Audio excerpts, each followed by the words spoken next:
itanong mo kay Soriano, kapatid. Si Kenneth Jan Castillo, isang Seventh-day Adventist. Sige. Martes. Palagi po akong nanonood ng inyong programa mula pa po na ako ay fourth year high school. At sa internet po, palagi po akong nag-visit po sa inyong website at nanonood po ng iba't ibang diskusyon ninyo, lalo-lalo na po na sa Seventh-day Adventist. Salamat.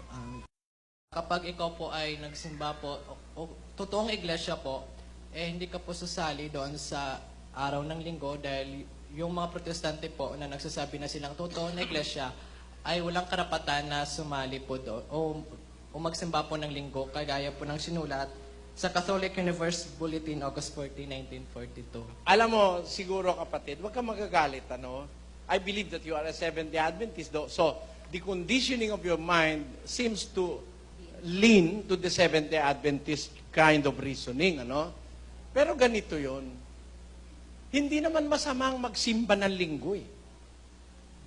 Kayo lang naman ang tutol sa linggo dahil gusto nyo Sabado, di ba? Wala naman nakasulat sa Bible na sasamba ka Sabado.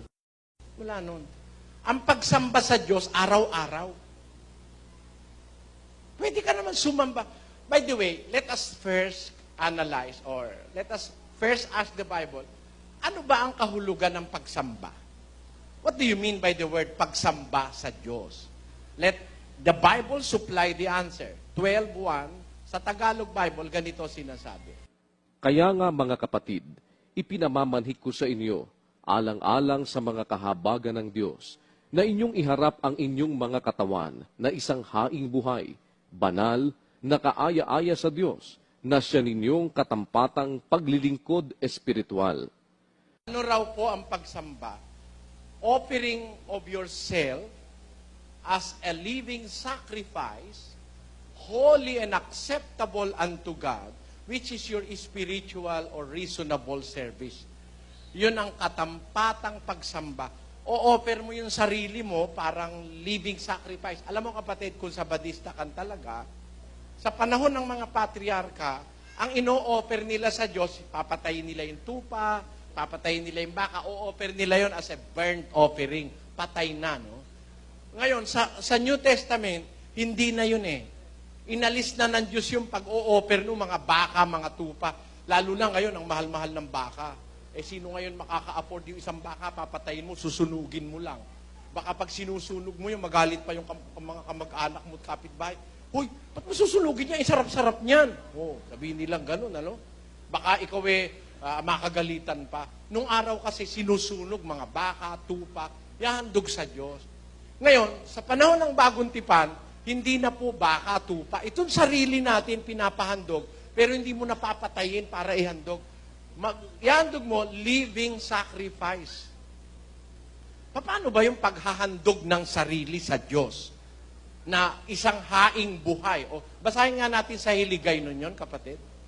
Gani, ginapakiluoy ko sa inyo, mga kauturan, bangod sang kaluoy sang Diyos, sa pagdulot sang inyo mga lawas, subong nga halad nga buhi, balaan, kag kalahamutan sa Dios, nga amo ang inyo espirituhanon nga pagsimba. Ayan. Ang espirituhanon nga pagsimba, yung paghalad sa inyong lawas. Itong katawan niya, gagawin mong halad para sa Diyos na buhay ka, para makagawa ka ng espirituhanon nga pagsimba. Ano ba kahulugan nun?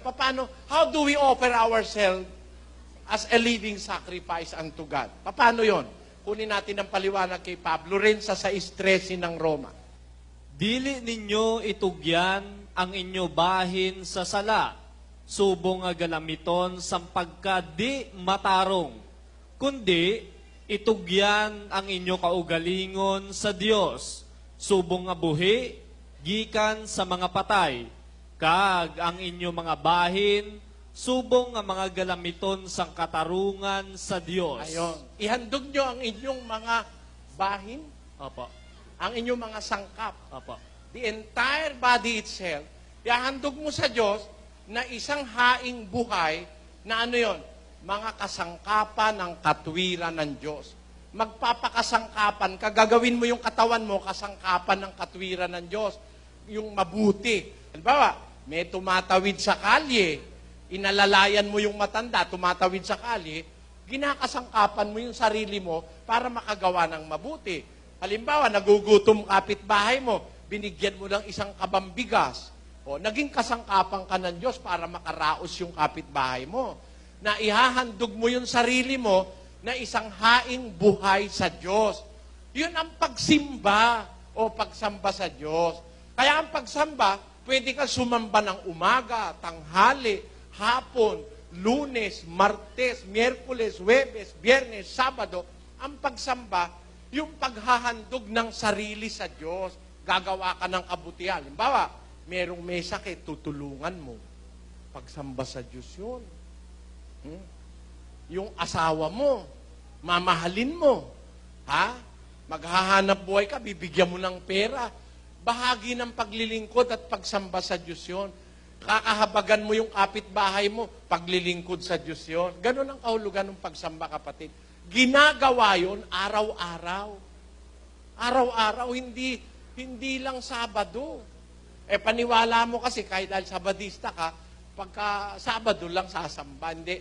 Mga alagad nga, nagkakatipon sila, nagsumasamba sila sa Diyos.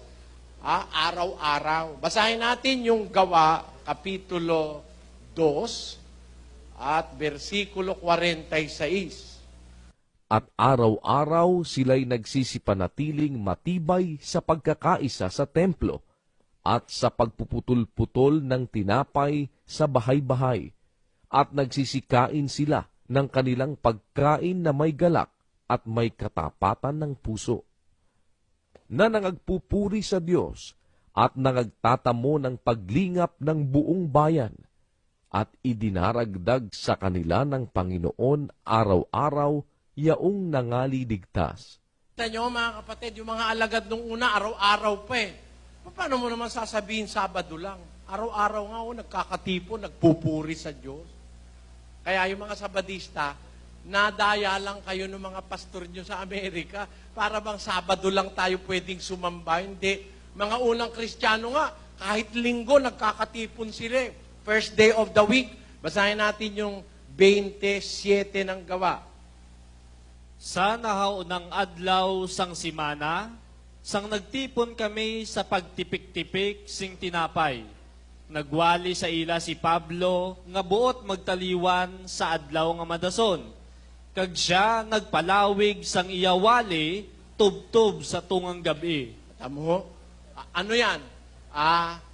Nahaunang adlaw sang semana. The first day of the week. Kung 7 araw meron ng isang linggo, ang ikapito yung Sabado. So, ang unang araw, linggo. Nagkakatipon sila, linggo, domingo. Hindi masama yung magkatipon doon sa araw. Maraming pong salamat. Sige, salamat kapatid.